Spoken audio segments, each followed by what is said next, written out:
Hi everyone, I am Santi Priya from Department of Mathematics and Statistics, Bhavans Vivekananda College. I am here with a series of lessons on differential and integral calculus for semester 1 of BSc Physical Sciences under Usmania University. This is my lesson 1 on Introduction to Differential Calculus. In this lesson 1, I am going to discuss the following points briefly, which are required as prerequisites to learn differential calculus. First one, what is derivative all about? Then functions of single variable, neighborhood of a point, limits and continuity of a function of single variable, and lastly, derivative of a function or differentiable function. To start with our lesson 1, let us quickly look at what is derivative all about. For this here I have taken two diagrams. The first one is a straight line. The first one is a straight line in xy plane and the second one is a curve in xy plane. So in a simple way, slope of a straight line, you have learned it as slope is equal to change in y according to the change in x. That means what is the change in the y according to the change in x. That how did you use to measure? We had, if you take at this point, if this is x and x is changed, there is a change in x by delta x. That means x has become x plus delta x. And at this point, so this is at this point, at the same point, then what about y? If this is y and there is a change delta y in y from first point, I can say if this is a and b between these 2 points, and this has become y plus delta y, then if you take this change, that is tan theta, I used to call it as tan theta is equal to, you have delta y by delta x.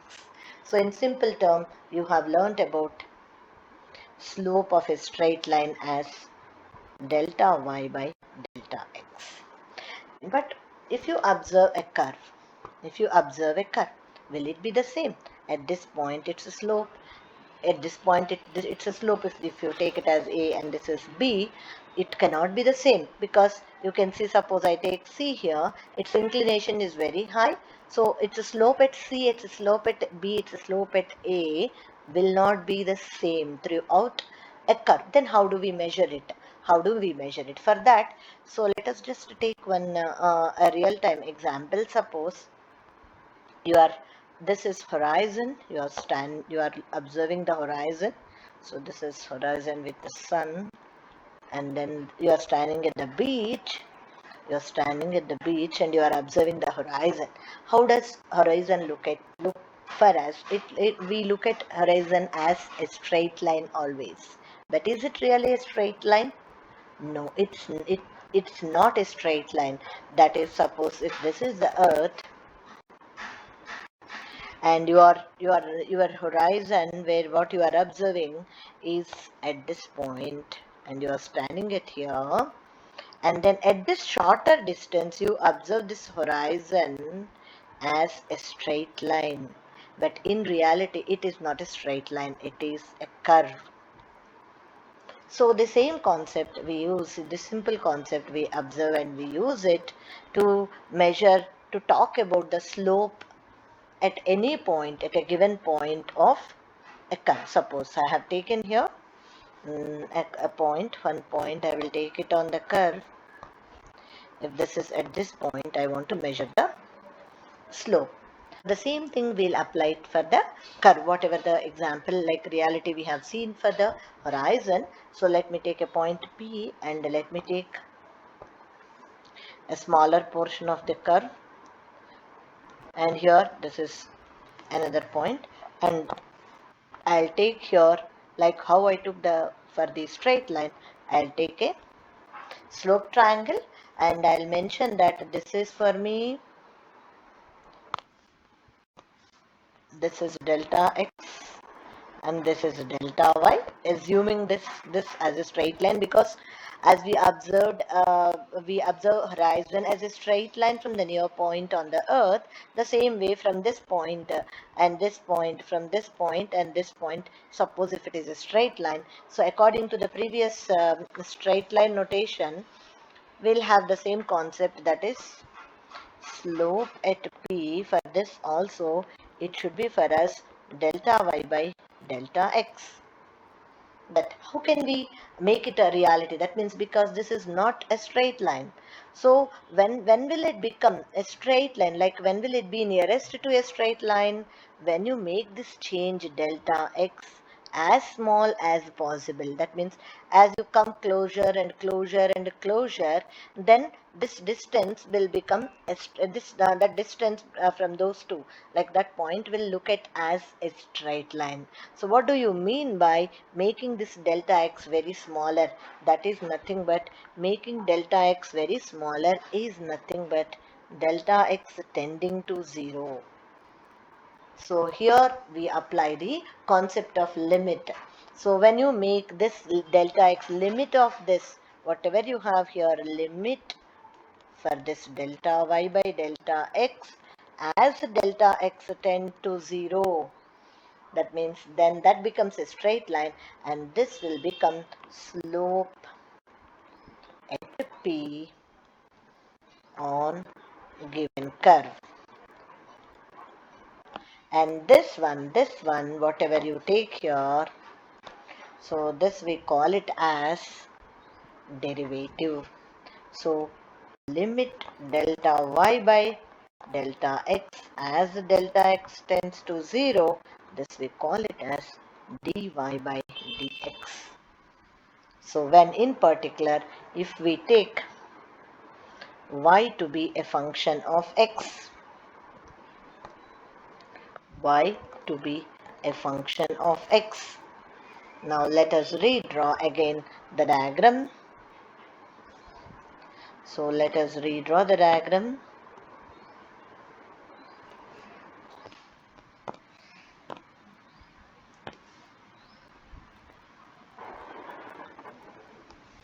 So here this one, and I have a curve here, and then here if it is, and if this is x, and here this is x plus delta x, then accordingly this will be, I'll say y, or I'll say this is y is equal to f of x, the function, and this one, suppose this is for me y plus delta y, that is, so I can write here in the next one. So I have this triangle, and this is delta x and this is delta y. So I have here dy by dx, or the derivative d by dx of y, or I call it as dy by dx, is limit of, as we defined, delta x tends to 0. We have it as delta y by delta x. This is nothing but limit of delta x tends to 0. What do we mean by delta y? Change in y, that is how much it is changed.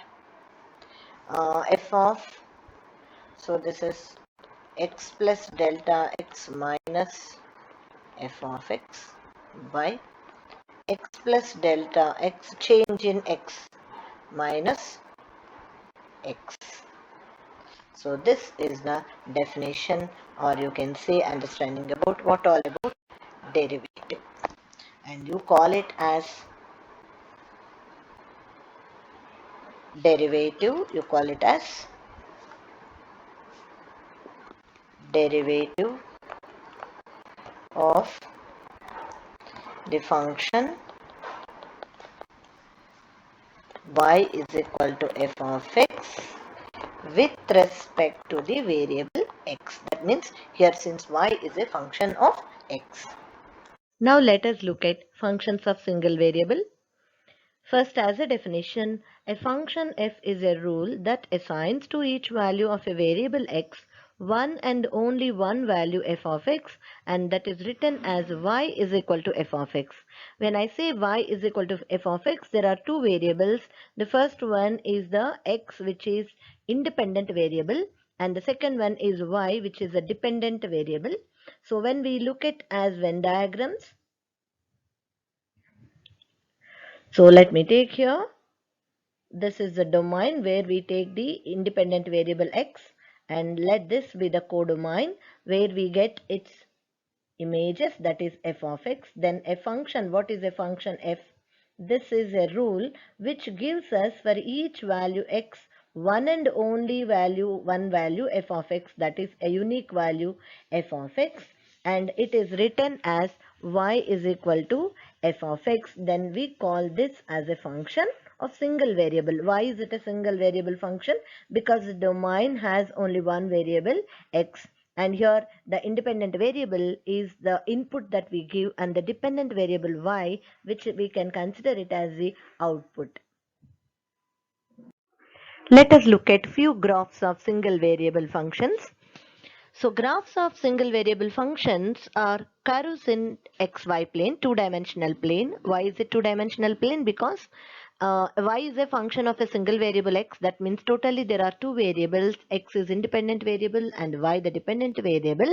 These can be represented as graphs on two-dimensional plane, that is xy plane. So let us look at the first one. The first graph, y is equal to f of x, is given by the equation y is equal to 2x plus 5. So same thing can be written as even 2x minus y plus 5 is equal to 0 also, and which is a straight line as shown in the diagram here, graph here, y is equal to 2x plus 5. Then when it comes for the second graph, that is written as y is equal to 3x square is the given function, and here this is a parabola in xy plane. And the third one, if you look at the like graph of x square plus y square is equal to 9, the same thing can be written as y is equal to plus or minus under root of 9 minus x square, y as a function of x, so which is a circle with center at origin, and then with radius 3 units in the xy plane. So this is how the graphs of single variable functions look like in xy plane. Now let us look at what is neighborhood of a point, in particular epsilon neighborhood of a point P. So if I have taken a point P in real numbers, that means real numbers means I will take it as on a number line, or I can just say, okay, P is here. Let me not take, no need to take first number line. P is a point. Then let epsilon greater than 0. What is this epsilon? Epsilon is the smallest positive real number which is nearing to 0 but not equal to 0. So you can take epsilon as 0.0001, 0.00001, or any, or sometimes 0.1. Sometimes since we may consider it as 1 also, depending on the radius what we want and what the context we are using it for. So epsilon is particularly used to denote a smallest positive real number which is nearing to 0 but not equal to 0. So if I take this epsilon as per the distance, that means I have taken point P. Suppose for example I have taken a point 2, P is equal to 2. Then I will take epsilon is equal to 0.01, and then I want to collect all those points. So this 2 is taken on the number line. So I want to collect all those points which are in the radius of 0.01, like 0.01, that is epsilon is equal to 0.01 from 2. So from 2 means where can I take? If I take a point 2.001, yes, does it come under? Right? Yes. And if I take even any point less than this also, at the same way, suppose if I take a point which is to the left side of the one, that is 1.99. So 1.99 if I take also, that is also comes as like the distance between 1.99 and 2 will be equal to 0.01. So all those points you take from the left side of 2 and from the right side of 2. So maximum distance should be 0.01. So then if you collect all these points, all the points in between 1.99 to 2.001, all the points, all those real numbers can be considered as epsilon is equal to 0.01 neighborhood of 2. Then this is considered as a neighborhood of any point P. And how we have defined here, n epsilon is equal to set n epsilon, just to denote the set we have given, n is a set of points, epsilon to right because we are taking it as epsilon neighborhood. To denote that, we have given the subscript epsilon is equal to set of all those points x belong to R such that modulus x minus p less than epsilon. What do we mean by modulus x minus p? Modulus x minus p is the distance between x and p. Distance between x and p. That should be less than epsilon. So you have to collect all those points x which are at a distance less epsilon or less than epsilon from p. That is what we have given like this here. So the set of all these points are considered as a neighborhood of P, an epsilon neighborhood of P when you particularly give epsilon. So the same thing even I can just in general way I can show it on the number line. So take a number line. This is the set of real numbers number line, and then take a point P. And with epsilon distance means towards this side epsilon distance. So what will be the point here? Up to p plus epsilon. And towards the left side also go up to epsilon distance. This is p minus epsilon. Then x can be anywhere here within these, from either this is also epsilon distance. So x can be here or here. That is why we write it as an epsilon x belong to R such that where x is in between p minus epsilon and p plus epsilon, that is p minus epsilon less than x, p minus epsilon less than x less than p plus epsilon. So the same context we can just understand it in general. Whom do we call them as neighbors? Neighbors are all those who lie within a particular distance we define. That means we can say neighbors in our apartment are the people those who stay adjacent to our flat, or neighbors in our colony. So all those people which lie who stay in our colony within a particular distance, we call them as our neighbors. So like that we will define within what distance we have to collect those points. The same way in maths also we define neighborhood of a point. Let us see now how does a neighborhood look like in one-dimensional space as well as in two-dimensional space. When I come for the one-dimensional space, every set in one-dimensional space can be taken on a number line, that is on a real number line. So take a point C and consider a radius r, a distance r from C. Distance r from C means to the right side which will up to C plus r, to the left side up to C minus r. Then the set of all those points, or you can say any point which lie in between C minus r and C plus r, will give you a R neighborhood in one dimensional space. Whereas if you look at the right hand side one, that is in a two dimensional space, take a point P, then within radius R unit collect all those points. So which gives us a circular region with center at P and radius R. So all those points which lie within this circular region will give you a R neighborhood of P in two-dimensional space. Next, let us quickly look at limit and continuity concept. Just by definition, existence of a limit. When do you say that the limit of a function exists? The limit of any function f of x exists if and only if the both one-sided limits, that is the left-hand limit and the right-hand limit of the function, are equal. So that is represented by left-hand limit is limit of f of x as x tends to c minus is equal to limit of f of x as x tends to c plus is equal to L. So I'm not going to discuss more in detail. This is already you have learned in your previous classes. Then let us come for the continuity. when do you call a function to be a continuous function at a given point C? So when the following three conditions are satisfied, then the function f is said to be continuous at a given point C. What are those three conditions? The first one, f of C is defined. What do you mean by that? Any given function y is equal to f of x. So at the point C, whatever the point, it must be defined. So what do we mean by it is not defined? We will try to understand in the coming example. Now let us just quickly go through only this. First one is f of C, function is defined at C, and the second one, limit of f of x as x tends to C exists. When does limit exist? As I explained before, when both left hand side and right hand side limits exist and they are equal, then limit exists. So this should happen, then that is point 2, limit of f of x exists.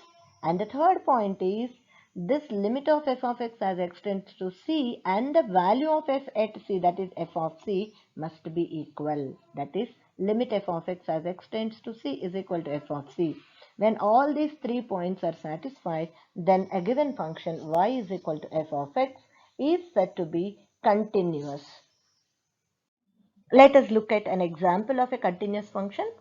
Consider a curve which is a function f of x is equal to x square, which represents a parabola in two-dimensional xy plane.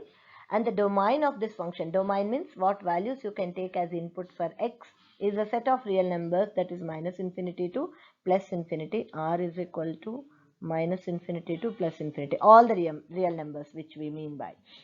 Now this function satisfies all the three conditions that are given for the continuity of a function, and hence this function is continuous. And you can see in the graph, in general you can understand the curve of this function is continuous. There is no break at any point.